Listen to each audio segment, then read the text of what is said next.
중심의 교회가 세워진 것과 같습니다. 종종은 아니더라도 간혹 우리 고린도 교회를 방문할 예정입니다. 많은 교회에 대한 여러 가지 복합적인 내용들이 서술되어 있기 때문입니다. 먼저 교회를 방문하기 전에 정보를 확인해 볼 필요가 있습니다. 첫 번째 정보입니다. 고린도 교회가 세워진 역사적인 배경입니다. 주 50년경입니다. 바울이 제2차 선교여행을 떠나요. 그 루트를 살펴보면 데살로니가에서 복음을 전해요. 유대인 해당에 들어가서 전하는데 유대인들이 복음을 듣다가 악감정이 생겨가지고 바울을 괴롭히기 시작을 합니다. 어쩔 수 없이 도피를 해요. 그 도피한 장소가 베레아입니다. 들어보셨죠? 여기서도 이제 복음을 전하는데 특이한 것은 데살로니가에서 악감정을 가졌던 유대인들이 베레아까지 원정을 와가지고 바울을 집중 공격해요. 신변의 위협을 느껴요. 어쩔 수 없이 또 도피합니다. 아덴 지역으로 갑니다. 아테나 지역. 이 아덴 지역은 또 아주 특이한 지역이에요. 성경에 보니까 종교 지식이 많았다. 그 지역에 사는 사람들이 철학자와 논쟁도 하고 계속해서 지역마다 피신하고 위협을 느껴서 움직이다가 아덴 지역에서 다른 한 지역으로 갔는데 그 지역이 고린도입니다. 특이합니다. 바울이 같이 동행했던 사람들과 고린도로 들어간 게 아니고 홀로 들어가요. 혼자서. 자, 여기에 처음 가본 도시예요. 처음 가본 도시면은 무엇부터 해결을 해야 돼요? 보통 뭘 해결해야 되죠? 거주지를 해결을 해야 돼요. 모텔에서 잘 건지 아파트를 빌리든지 집을 거처를 갖다가 이제 해결을 해야 되는데, 그리고 또 하나는 음식 문제, 먹는 문제죠. 고린도시를 걸어가는데 바울 눈에 띈 간판이 하나 있었어요. 천막 공장이었어요. 바울이 천막 기술자입니다. 유대인들 교육법에 의하면 아이들이 자라면서 기술을 한 가지씩 가르쳐요. 아주 스페셜하게 가르칩니다. 완벽하게. 어떤 살아가다가 공경에 처했을 때 그 기술로 먹고 살아갈 수 있도록 그렇게 훈련을 시키거든요. 당연히 바울도 천막 기술의 대표 주자였어요. 그 간판이 눈에 떠서 들어가는 거예요. 사장을 만납니다. 주인이지요. 내가 여기서 일할 수 있느냐. 거기서 일을 시작을 해요. 천막이 만드는 일을 바울이 시작을 하는데 그 사장 이름이 누구냐? 놀라지 마십시오. 브리스길라와 아굴라입니다. 기독교 전체 역사의 한 획을 기었던 평신도 부부입니다. 그 부부를 어떻게 거기서 만나게 되는지 상상을 해보세요. 하나님이 접촉하지 않으면 만날 수 없는 사람들이 만난 거예요. 그것도 혼자 그 고린도로 바울이 들어가서 만났습니다. 그 당시 황제가 글라우디오 황제입니다. 로마에 있던 유대인들을 다 추방을 했어요. 본도에 살았던 이 브리스길라와 아굴라 부부예요. 살 수가 없으니까 로마에서 이 사람들이 피난민처럼 거처를 버려두고 내려오다가 고린도에 정착을 한 거예요. 고린도에 가보니까 희한하거든요. 항구 도시고 사람들 왕래가 많고 비즈니스가 너무 잘 되는 거예요. 또 글라우디오 황제의 추방 명령에 따라 사람들이 계속 유입이 되고, 그러면 집을 져야 되고, 뭐 그 당시는 이런 큰 우리가 생각하는 이런 집이 아니니까 비즈니스가 너무 잘 되는 거예요. 비즈니스가 확장되는데 바울이 거기 들어가서 종업원으로 일하면서 복음을 전해요. 이 평신도 부부에게도 영향을 미치고, 그래서 그 부부 가정에서 고린도 교회가 탄생을 해요. 교회가 시작될 때는 시작되던 그 멤버들의 이름을 성경에 놓치지 않습니다. 아주 소중하게 성경에 기록해 놓고 있습니다. 이 브리스길라와 아굴라 부부와 만나가지고 바울 사역이 탄력이 붙어요. 끝까지 가는 거예요. 동력자가. 이 동력자입니다. 바울 서신서 마지막 기록들을 쭉 보면 반드시 브리스길라와 아굴라 부부의 이름을 기록을 해놔요. 바울이 잊지를 못하는 거예요. 이 부부에 대해서. 하나 예를 들어 볼까요? 로마서 16장 4절입니다. 같이 읽어보겠습니다. 시작. 저희는 내 목숨을 위하여 자기의 목이라도 내어놓았나니 나뿐 아니라 이방인의 모든 교회도 저희에게 감사하느니라. 충격받았어요. 우리 교회는 백승철 목사의 목숨을 위하여 목을 내놓을 성도가 몇 명이 될까? 곰곰이 생각을 해봤어요. 바울은 있다는 거거든요. 이 뭐 거짓말로 기록해 놓은 건 아니잖아요. 바울의 목숨을 위하여 이 부부는 목이라도 내어 놓았다, 그렇게 말을 해요. 단정을 합니다. 이런 동력자 관계가 세상에 어디 있어요? 보통 목회자와 양의 관계를 목자와 양의 관계를 묘사를 하죠. 성도와의 관계를. 목회자는 사모하는 교회에 들어온 양떼들을 위하여 목숨을 던지는 사람들입니다. 저뿐만이 아니고요, 지구상에 있는 모든 교회의 목회자들은 양떼를 위하여 목숨을 던지는 사람들입니다. 이상한 게 아닙니다. 이론도 아니고 논리도 아닙니다. 이게 뭐 특별한 것도 아니고 당연한 겁니다. 양이 목자를 위하여 목숨을 던지지 않으면 안 되는 거죠. 당연한 거예요. 그런데 양이 목자를 위하여 목숨을 내놓는 경우는 희귀한 일입니다. 그런 경우는 거의 없어요. 흩어지죠. 아주 복잡한 상황이 벌어지면 뭐 교회도 버리고 목사도 버리고 뭐 흩어지고 그러는 습성이 있죠. 근데 바울은 이 브리스길라와 아굴라 부부는 자기 자신의 생명을 담보할 수 있는 그런 동력자라고 이야기를 합니다. 자, 여기 보세요. 자기 목이라도 내어 놓았나니, 그 다음 성경 구절을 보시면 나뿐 아니라 이방인의 모든 교회도 저희에게 감사하느니라. 이 말의 의미를 아시죠?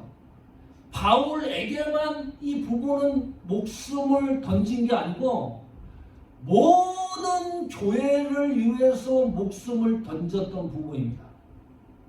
한 교회만 위해서 목숨을 던진 게 아니고 복음이 증거되는 모든 교회를 위해서 일생을 바쳤던 부부입니다. 목적이 동일한 거죠. 동력자라고 하는 것은 한 목적을 위해서 함께 가는 사람이 동력자입니다. 어떤 목적이 있는 건가요? 브리스길라와 아굴라 부부와 바울은 교회를 세우는 목적이 일치했습니다. 그 일치점을 위해서 동역을 하는 거예요. 그런데 내 목숨을 위하여 자기의 목이라도 내어 놓았다 그랬잖아요. 이 부분은 아주 최상의 비유가 되겠지만, 최상의 사실적 기록이 되겠지만, 이 말을 또 풀어보면 바울에게 약점과 결점이 많았다는 것을 증명하는 거예요. 너무 부족한 게 많았는데 브리스길라와 아굴라 부부가 그 부족한 부분을 끝까지 채워줘서 사역을 감당할 수 있었다, 그런 말입니다. 바울하면 약점이 없는 인물일까요? 어떤 약점이 있을까요? 바울에 대해서 많이 들어보셨죠? 자, 바울의 결점, 약점을 한번 찾아봅시다. 이 시간에 많이 있는데 많이 있어요. 저도 깜짝 놀랐어요. 바울은 절대로 결점이나 약점이 없는 사람으로 생각을 했는데 결점이 많은 인물이에요. 자, 첫 번째 결점이 뭔가요? 첫 번째 결점이 바울에게 지병이 있었습니다. 병이 있었어요. 하나님 앞에 고쳐달라고 그러는데 하나님이 안 고쳐줘요. 아니, 바울이 죽은 자도 살리는 그런 능력 있는 분 아닙니까? 그런데 안 고쳐져요. 치료를 안 해줘요, 하나님이. 어떤 학자는 위장병이라고도 하고, 고질적 위장병이라고 하고, 어떤 학자는 간질병이라고 합니다. 저는 간질병에 더 많은 쏠림 현상이 있습니다. 여러 가지 정황을 보면. 자, 간질병이 뭔지 아지요? 저는 시골에도 옆집에 간질병 환자가 있는데요. 가만히 있다가 쓰러져요. 팍 쓰러져요. 입에 막 거품을 물고 눈동자가 다 이 힘을 잃어갑니다. 그러다가 얼마가 시간이 지나면 또 아무 일 없다는 듯이 툭툭 털고 일어나요. 지금은 우리가 쓰러지면 이거는 스이저 그 병에 걸린 사람이다. 간질병에 걸린 사람이다. 추측을 할 수가 있잖아요. 그 당시는 그게 안 되는 거예요. 그렇게 해서 쓰러지는 사람들이 어떻게 생각을 할까요? 야, 바울이라는 사람이 하나님의 종인데 귀신 들렸네. 사단이 장난하네. 이 최대의 약점이었어요. 바울의 병은 바울 사역에 있어서 최대의 걸림돌이 됐어요. 그것이 하나님 앞에 겸손해지는 바울의 방법이기도 하지만 다른 사람들 시야에서는 가장 약한 부분으로 드러날 수밖에 없는 거죠. 또 이 바울은요, 성격이 칼 같아요. 정이 없는 인물같이 느낄 정도로. 그거 아시죠? 1차 선교여행을 바나바와 바울과 마가가 같이 떠났는데 어찌됐는지 마가가 선교여행 가는 도중에 집으로 돌아가 버렸어요. 같이 동참하지 않고. 2차 선교여행을 이제 계획을 하는 거예요. 바나바와 바울이. 마가 때문에 골치가 아픈 겁니다. 자, 바나바는 그래도 우리랑 같이 선교여행을 갔었으니까 이번에도 같이 데리고 가자. 바울은 절대 안 된다. 이 인간 데리고 갔다가는 또 집으로 돌아갈 수 있기 때문에 선교가 되지 않을 거다. 다퉈요. 그냥 논쟁하는 게 아니라 엄청 싸워요. 그러다가 이 해결이 안 되니까 그러면 너는 너대로 선교하고 나는 나대로 선교하겠다. 칼 같은 성격을 소유했던 사람이 바울입니다. 이게 약점이지요. 이것이 강점일 수도 있는데 약점으로 드러날 수 있는 동기가 너무 많은 거예요. 또 있습니다. 이건 성경 한번 보겠습니다. 고린도후서 10장 10절입니다. 읽어보십시오. 성경은 이렇게 기록합니다. 시작. 저희 말이 그 편지들은 중하고 힘이 있으나 그 몸으로 대할 때는 약하고 말이 시원치 않다 하니 깜짝 놀랐죠. 바울은요, 글 쓰는 데는 어마어마한 강력한 힘을 가진 사람이에요. 말이 그런데 어눌해요. 이거 이해를 합니까? 이런 일도 있었어요. 설교를 하는데 설교가 길어집니다. 유도구라고 하는 청년이 천장에서 바울 설교를 듣다가 재미도 없고 지루하고 그러니까 꼭 졸다가 떨어져서 죽었어요. 설교 시간에 설교를 듣다가. 이 상상을 해보세요. 얼마나 말이 어눌하면 전하는 게. 이 바울의 약점이었어요. 저도 약점이 많아요. 오늘 말씀 설교 준비하면서 가만히 생각해 보니까 이 약점이 보통 많은 게 아니에요. 저도 말이 굉장히 어눌한 사람입니다. 여러분 몰랐죠? 사실적이에요. 제가 여기서 설교하는 거 매주마다 기적이에요. 정말 말이 어눌해요. 임기응변이 약해요. 그 논쟁하는 거 같죠? 그 국회의원들이 뭐 논쟁한다든지 뭐 이런 거 보면 말 정말 잘하는 사람 굉장합니다. 논리적으로. 근데 저는 굉장히 어눌해요. 제 자신을 너무 잘 알아요. 저는 또 천재형도 아니에요. 한경 목사님은 로마서 8장 다 외웠죠. 저 기억력도 그렇게 좋은 머리가 아닙니다. IQ도. 근데 더 놀란 거는 진윤 집사님 아버님이 목사님인데 진윤 집사님 아버님은 성경 66권을 통째로 다 이 머릿속에 다 있대요. 더 대단한 분이 있어요. 목사님들 중에. 그런 거에 비교를 하면 저는 아무것도 아닙니다.